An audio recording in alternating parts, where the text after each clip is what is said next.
Let's go. Yo. Get up, nah, I ain't a quitter. Toss me the ball, I'm a really big hitter. Big picture, I'm a straight killer. Rising the song to the highest bidder. Got juice, got gas, I'ma move fast. New shoes, new tracks, like who's that? I'm new, come back, better than last. Yeah, it's a new me, never gonna look back. Never gonna look back. Cause damn, I was built to last. You move slow and I move fast. And that's facts.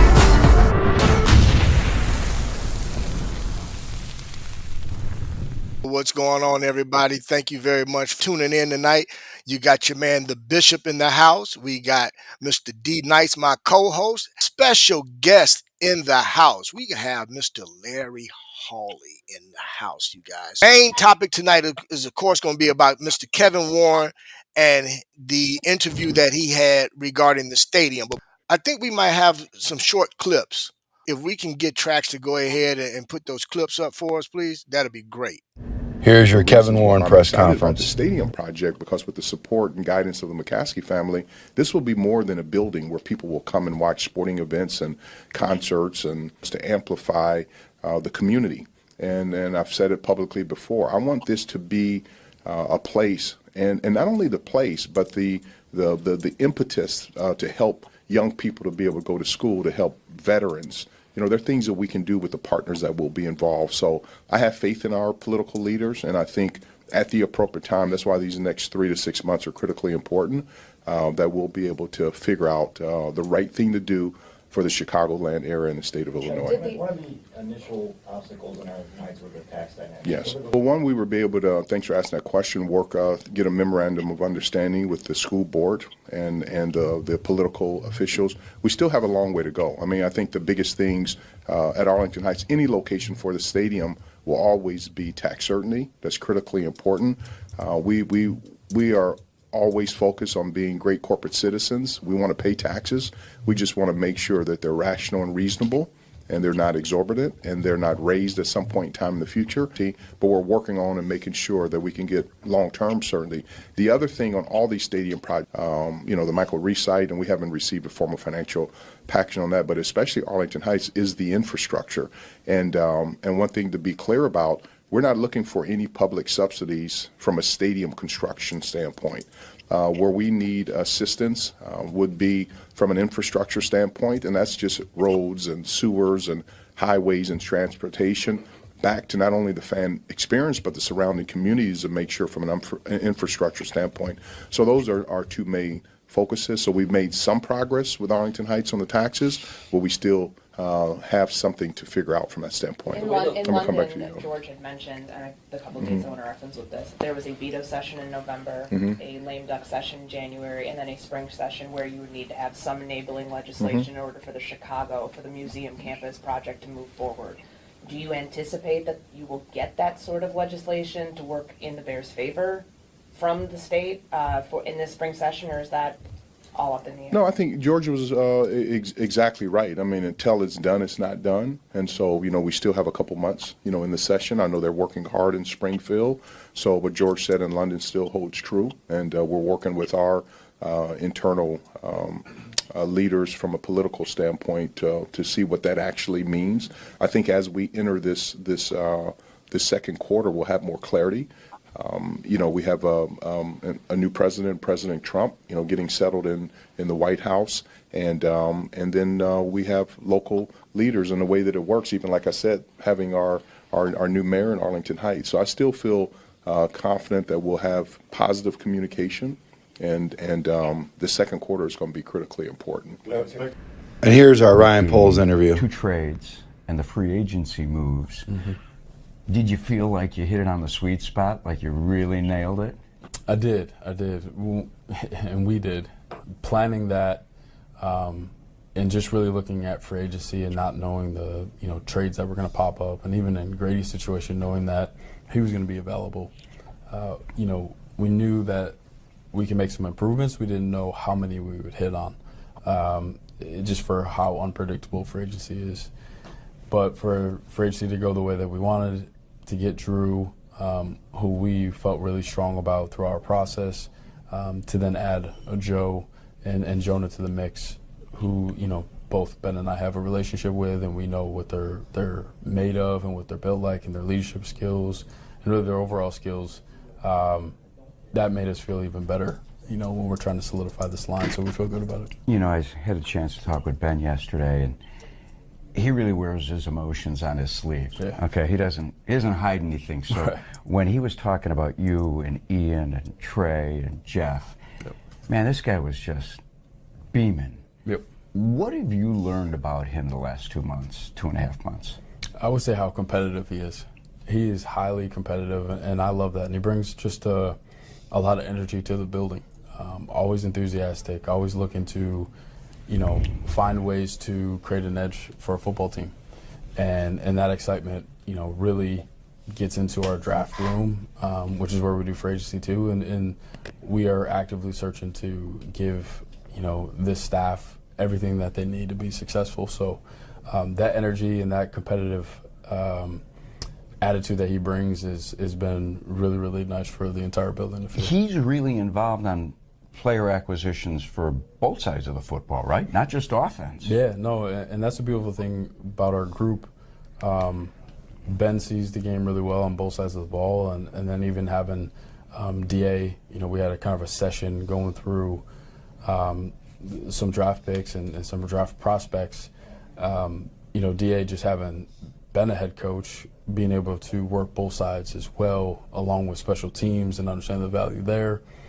That makes our job so much easier, because I'm always looking for alignment with our coaching staff to make sure that they feel as convicted as we do, because I know that when we acquire the player, they're going to be developed, and that same energy is going to be poured into them to help them be successful, but also help our football team be successful. Does your draft philosophy change at all because Ben's an offensive guy and you just had a defensive head coach?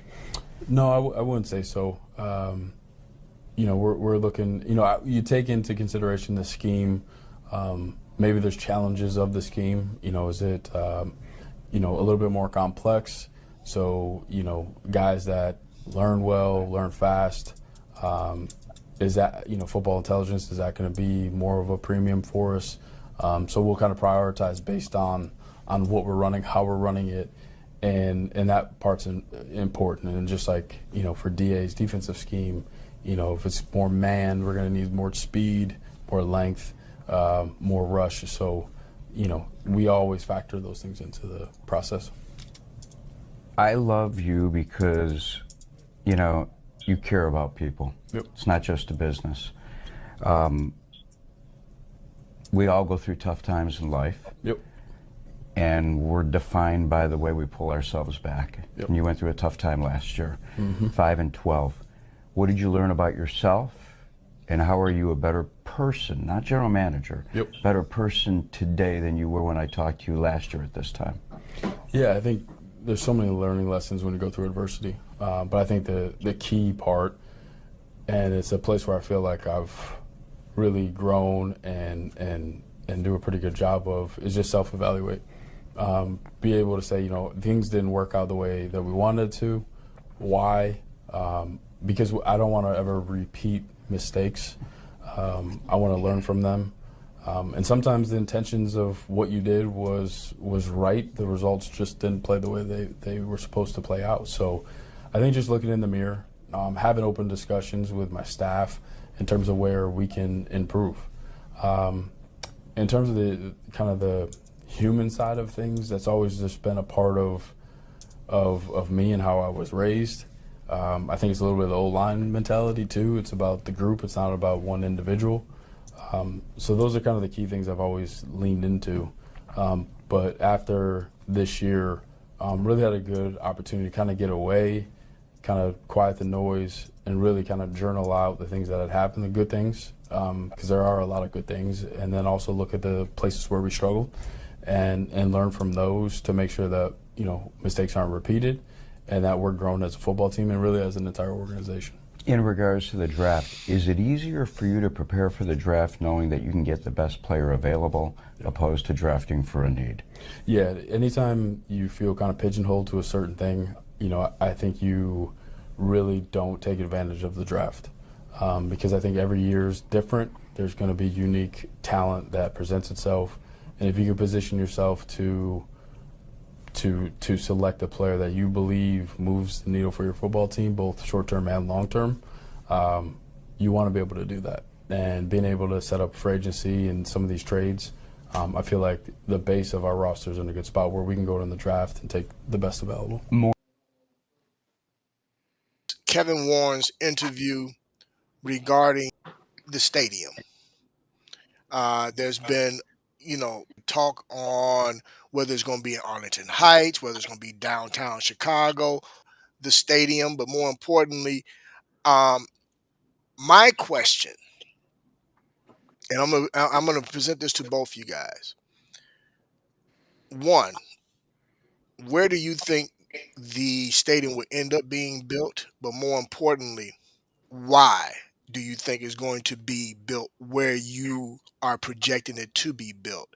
I'm curious to hear this, and then I'm going to chime in on the back end because I do have a little background that I'm going to share and what my thoughts are with regard to the stadium. But we're going to go ahead and start it off with you, Larry. What's your thoughts on the stadium where it's going to be built? I'm probably 95% that it's going to be built in Arlington Heights. Number one, the Bears own the land. They don't have to rent it. Number two, they've got the space to do anything they want to do there. As I maybe mentioned, I've mentioned on other Chicago sports podcasts, I grew up 5 minutes from there. There's a lot of land there. There's a metro station there. There is Route 53 is right there. Northwest Highway is right there. They have a lot of the amenities if they want to build not only a big stadium, a big dome stadium, and hopefully not a retractable roof because that will cost too much money, but they will be able to have all the land to do whatever the heck they want to do there.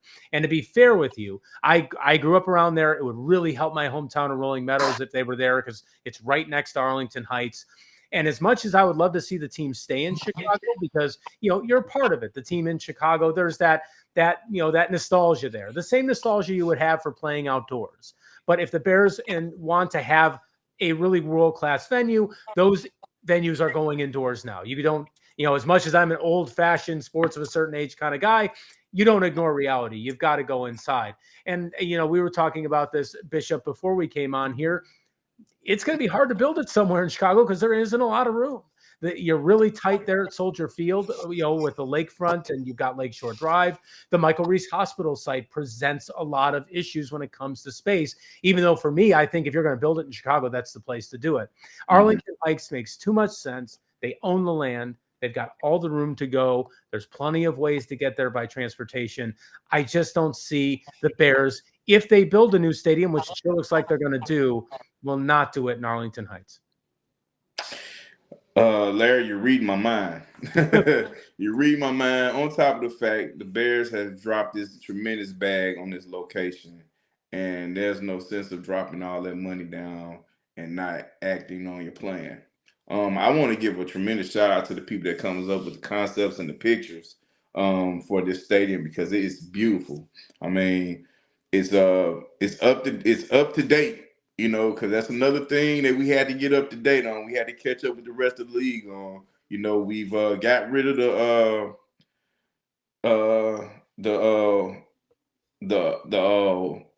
old-fashioned internet. We're moving on into the 2025 model of running a football team. So we may as well get this football team up to date as far as where they're playing every week. Like I said, the pictures are tremendous.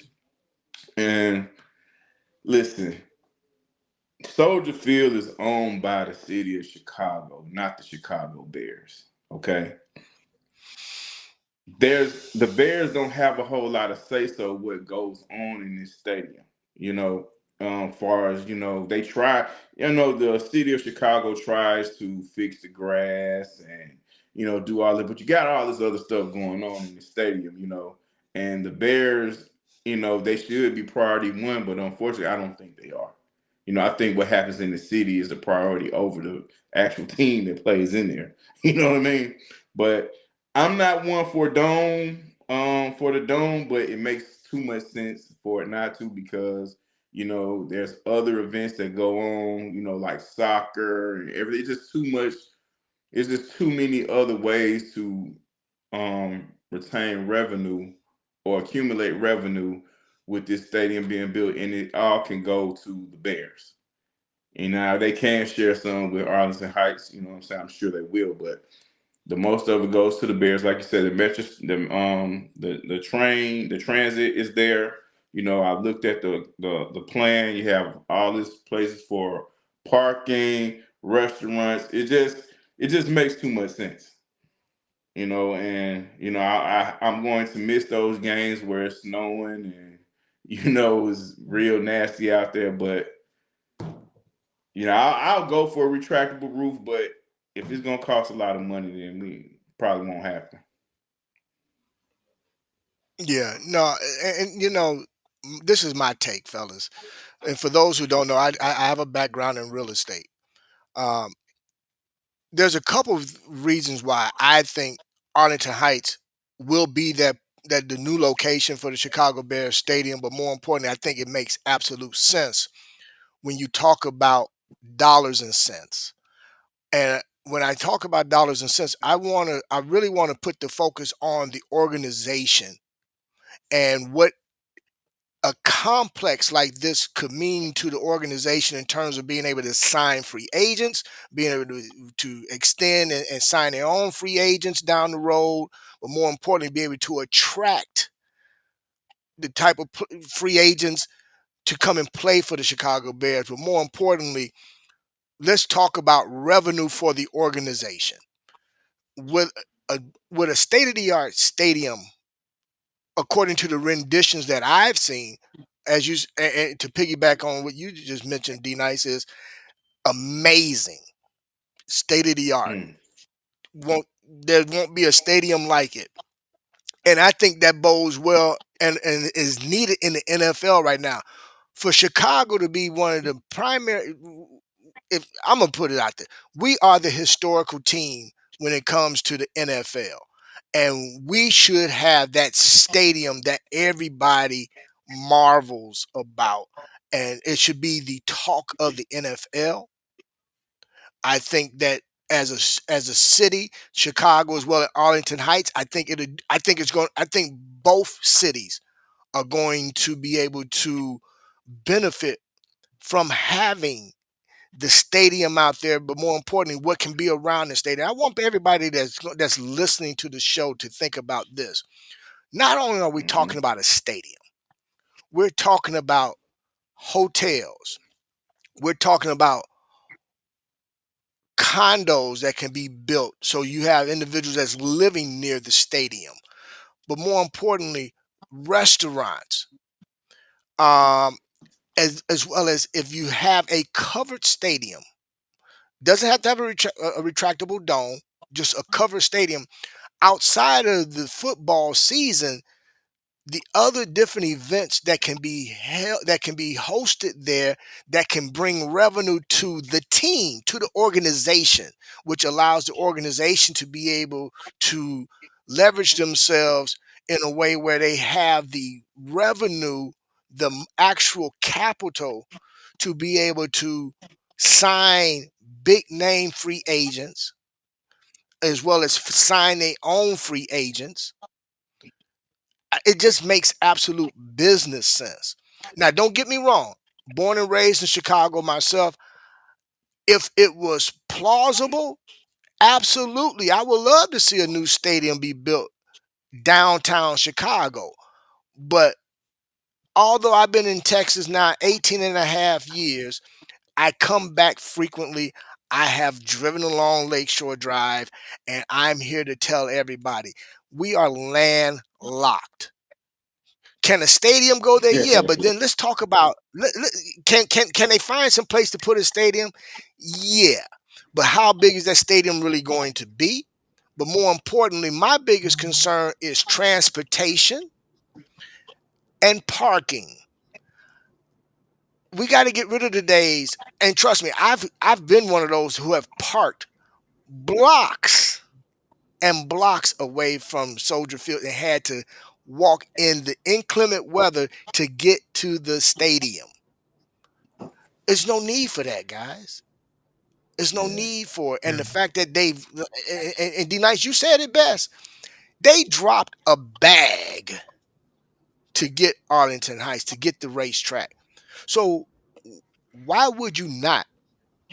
control your own destiny and build your stadium. So for me, I'm with you, Larry. I'm 95% Arlington Heights.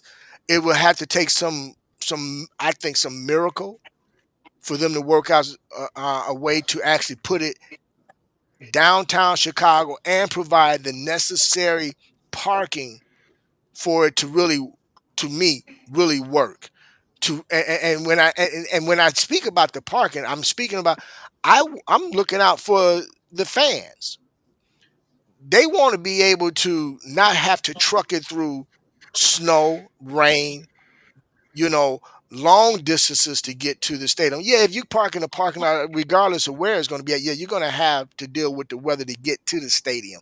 But with Yeah. Arlington Heights situation, you could even do underground where you can actually you can potentially have underground parking. It's so many different ways, so many different things that they can do and entertain when you have control of the land and you can do whatever it is you choose to do. That's just my take on it. Again, I'm no expert. I've never built a stadium myself, so what do I know? But Hmm. I'm with you, Larry. I'm 95% that it's going to be Arlington Heights, and I just think it makes plausible business sense.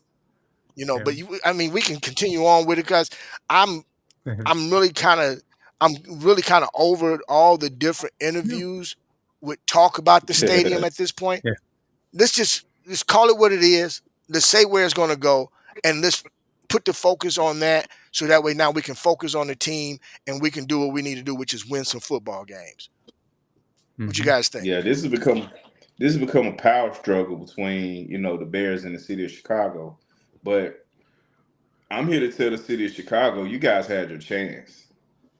You had your chance to do something to improve the stadium and make the Bears feel better about staying there. You had your chance. But once the organization Yeah, decided to drop that money, you know what I'm saying, drop that money on the floor, it's over with. The Bears have a better chance of winning the Super Bowl than staying on the lakefront. And I'm talking about this season coming up. You know what I mean? oh my God, now, The now Arlington those are some odds, brother. the Arlington Heights thing is inevitable. But Chicago's they're putting up their best fight, but it's going to be to no avail because I Yeah. don't think there's a miracle around that's going to be able to change. The progress that's going to be made, for the Bears going Hmm. to Arlington Heights. I Yeah. just don't think it's going to be. I don't think it's an answer. The city of Chicago does not have an answer. Because the last time I rolled past Soldier Field, that's probably about uh maybe 3 or 4 years ago when I was there.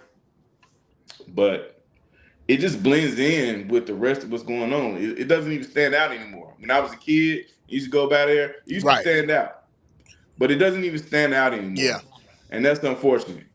Because you look around the league and you see these other teams. I live in Atlanta now, and the Falcons, they don't have nearly the prestige that the Chicago Bears have, but you can be a long way from that stadium and see the lights. You know what I mean? Like even when there's nothing going on, it's bright, it's lit up. You know what I mean? It stands out, and I can speak that Yeah. for other cities as Yeah. well. Like but I'm glad this is happening. Better late than never. But I'm glad it's happening. And like I said, Chicago's coming on, bringing everything on in, becoming modernized to these days and times. So that's a wonderful thing. And I think it's gonna help the team play better. Call me superstitious, but I think it's gonna have an impact on how these guys play Sunday to Sunday, Thursday, Sunday, Monday, and Thursdays. In the coming seasons, I think it's gonna have a tremendous impact. Um, Yeah, and I think it's interesting, Bishop. You had mentioned about the Bears being one of the flagship franchises for the NFL, and I think in some ways, you've seen Hmm. at times they do fall behind. And not only in the results category, they obviously have won a Super Bowl now in almost 40 years and have only appeared in the game since then one time. But even like in some points when it comes to innovating with the game, being that team that's kind of ahead of the curve. They've struggled to do that. Even with the renovation in 2003, Yeah. there were some skeptics. I was actually at the first game. I think the one thing about Soldier Field renovation is I think it's great for noise. I think, lower, it's good. It's kind of a louder stadium. But it's one of those places that I don't know. And I'd be interested in your thoughts. I don't think this new Soldier Field really endeared itself to Bears fans as much as maybe you would have thought of. And a lot of that, guys, may have to do with some of the success of the team.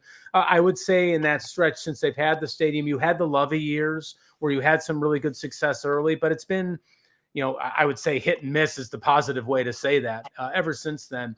And I think it would be great to see the Bears. I think the Bears made a great step this offseason by being aggressive in their pursuit of Ben Johnson. I think that they showed something there.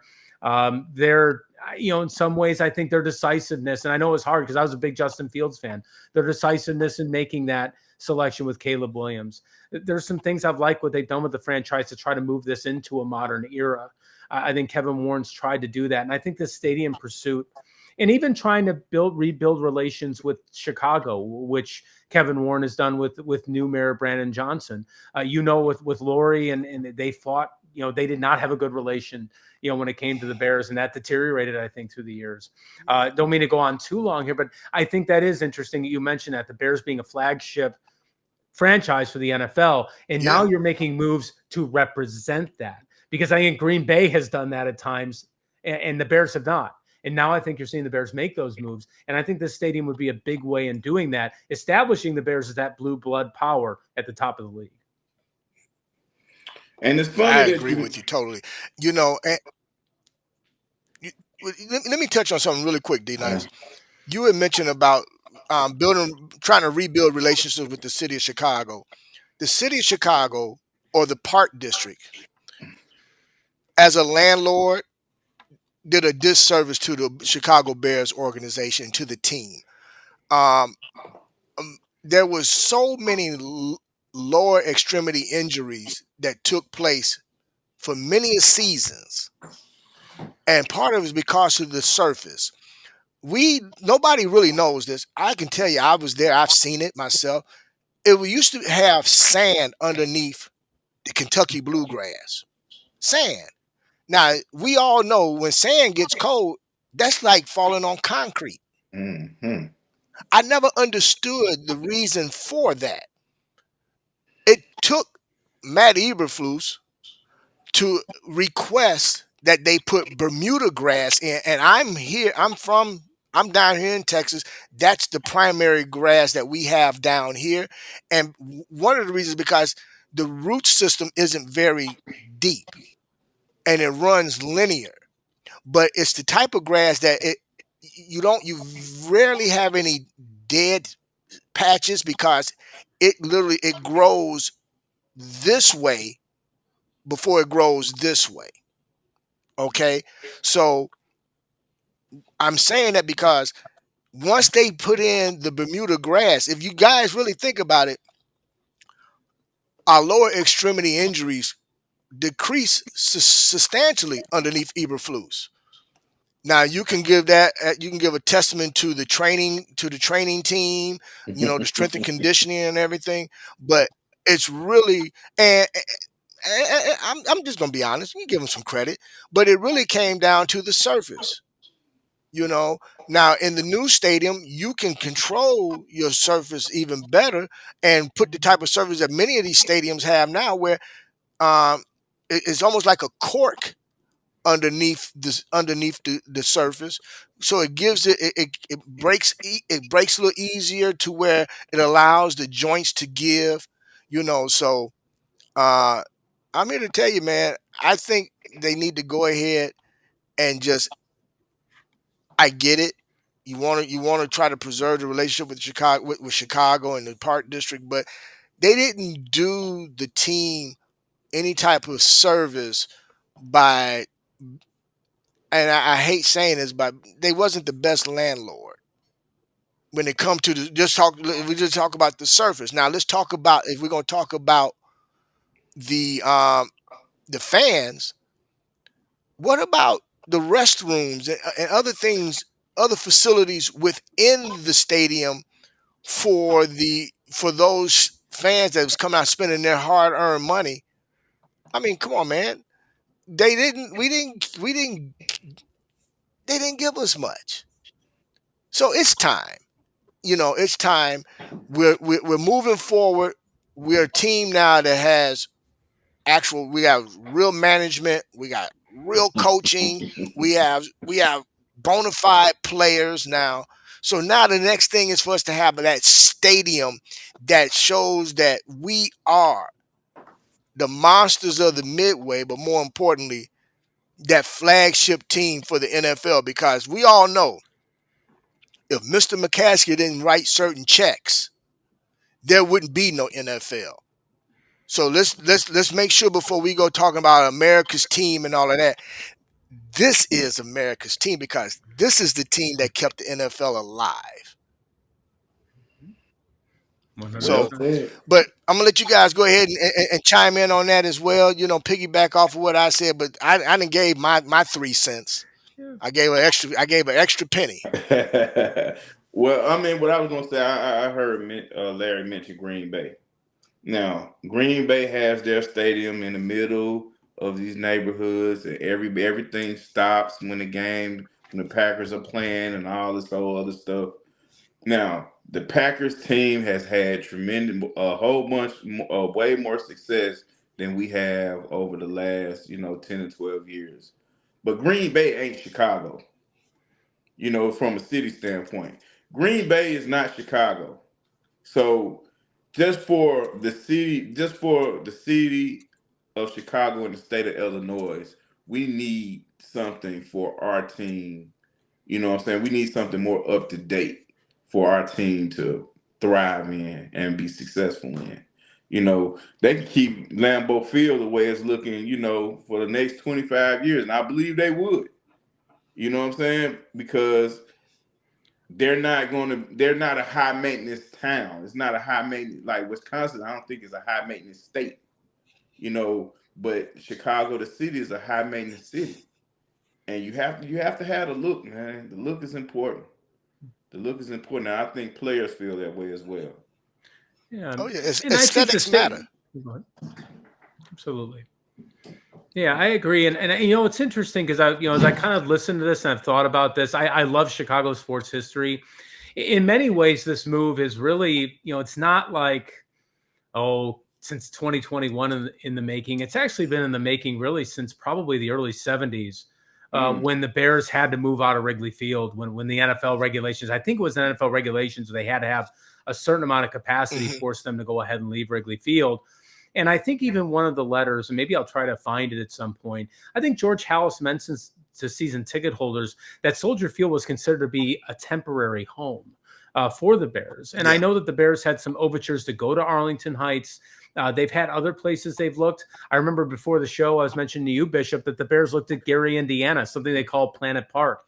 They were looking for a stadium over in Northwest Indiana, which surprisingly has not come up at all so far.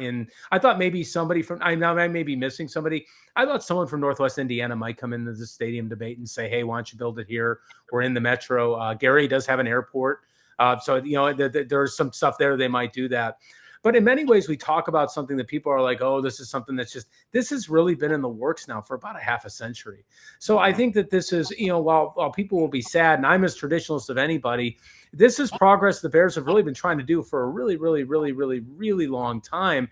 They just never really had the chance to do it or the wherewithal to do it or wanted to leave. I know the original Mayor Daley, he wanted to strip the name Chicago from the Bears if they decided to go to Arlington Heights.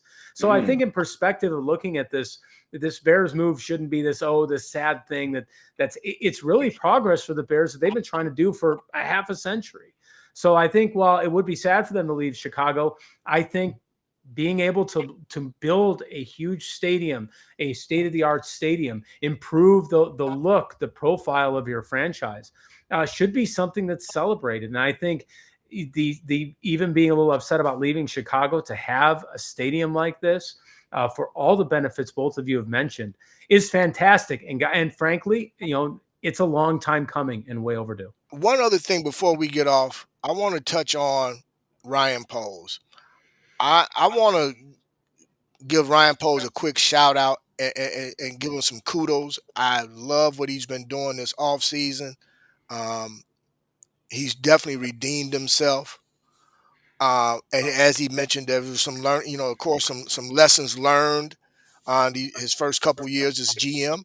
And as anyone in that type of role, you would expect some hiccups. I know as a Chicago Bears fan, and I could probably speak for other Chicago Bears fans. Yes, we want success immediately because we haven't had it for so long. But to be fair to him, you've heard other people sit up and say that a lot of his draft picks have been bust, and I was like, no, you can't really say that because if you really think about it, uh, his draft picks have been productive. Now, have they all been knocked out the park? Probably not, but they've been productive, and he's gotten production in lower round draft picks better than I think a lot of other teams have. So we don't have a team full of blue chippers, but we got a team of guys that would play their doggone hearts out. So I want to give a shout out tonight to both Kevin Warren as well as Ryan Poles. Kevin Warren for giving Ryan Poles the support necessary from a team's president to say, "Hey, man, I trust you. You got control of this. Do your thing."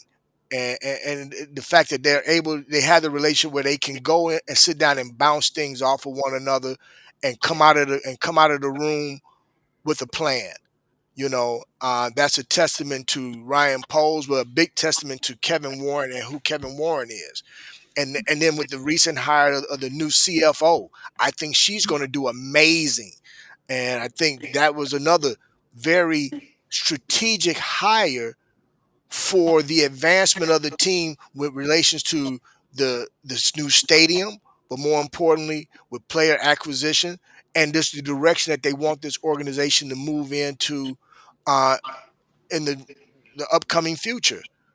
So big shout out to Ryan Poles, big shout out to Kevin Warren, big shout out to the Chicago Bears. So I'm gonna let you guys go ahead and give your pleasantries as well. Piggyback off of that before we go ahead and wrap the show up for tonight. Go ahead, Larry. Well, I think and kind of going off of what you said, I think the Bears were not only strong in this offseason, and again, they won the offseason. Does it mean they're going to win next year? It may not. But they won the offseason. I think the one reason that they did was because of decisiveness, picking and going. They wanted Ben Johnson to be their coach. I believe the signing happened 48 hours after that loss to the Commanders that Detroit had, if maybe around 48 hours, if even that.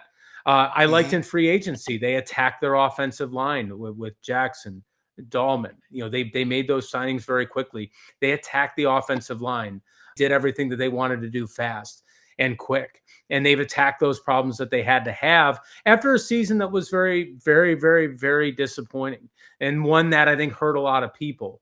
Now, as an aside, I think if they beat Washington, maybe they creep a little closer to the playoff line, but I don't think it's fair to say that they would have gone and won 11 games that they beat in Washington.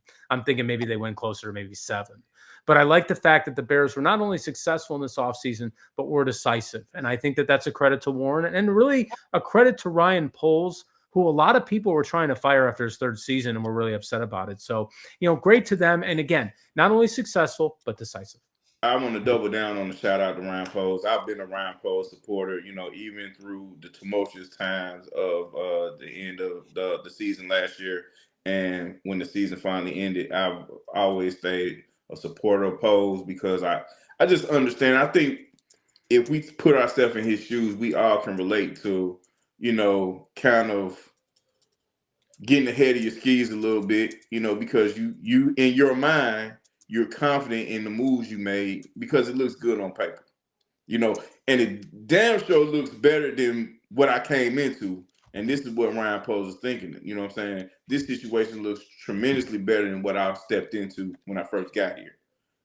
So that gave him a little bit more confidence. People may confuse it as arrogance, but whatever. He admitted to his mistakes, and everyone needs help. I don't care if you're at the top of the damn chain. You still need help.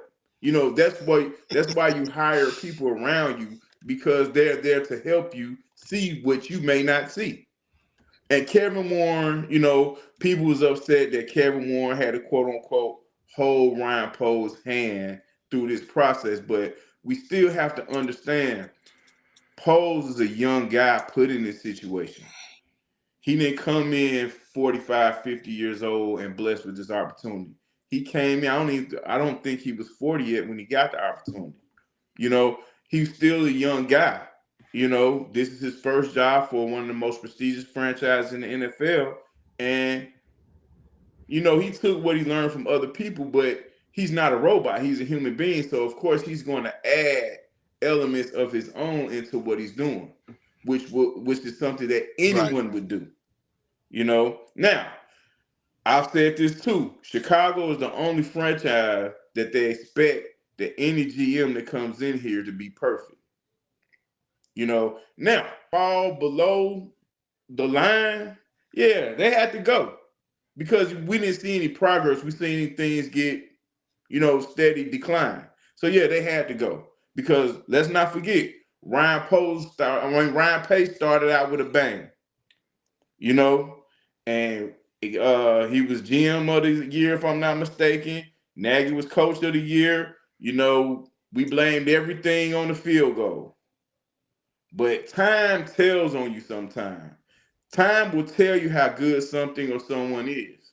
You know, and if they're able to maintain the success, then that's how you can tell how good they are. But Ryan Pace was not able to maintain the success. Like, we had a disappointing season. We had a disappointing season last year, but there were still positives, you know, within it. There was still a way to get out of this thing where we can see some light if we make certain moves, you know, and sometimes, listen, you got to add by subtracting, okay? We did that. Got rid of the head coach. Brought in a guy, not only that we wanted as fans, not only that the organization wanted, but he wanted Chicago. And nothing's bigger than that. He wanted to come here. So, okay, we got him, paid him, and now we're seeing the moves that's made just off the bench, because being in that front office is a collaborative effort. Being a successful franchise is a collaborative effort. It goes from the top, you know what I'm saying? It goes from the sideline, and then it goes to the grass. You know, and that's the only way we're going to find success. Gotcha.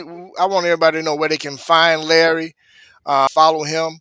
So, Larry, go ahead and let everybody know where everybody can find you. And then from there, we're going to go ahead and get on out of here. Sounds good. I'm on Twitter at Hawley Sports, Hawley Sports, all one word. I'm on Instagram, LHawley80, LHawley80. And I assume we'll have a YouTube channel up called Sports of a Certain Age. Really appreciate it. Larry, thank you so much for joining us. We got to have you back when we can really dive into some things. Probably, I think it'll be a good time during the draft. We reach out to you and try to how you come back on during the draft. But with that being said, we want to thank everybody for taking the time out tonight and joining us. D Nice, my man, my co-host, appreciate you as always. Larry, again, thank you so very much. Appreciate you, and Larry. with that, Thank you, we're guys. going to get on out of here, y'all. Bear down.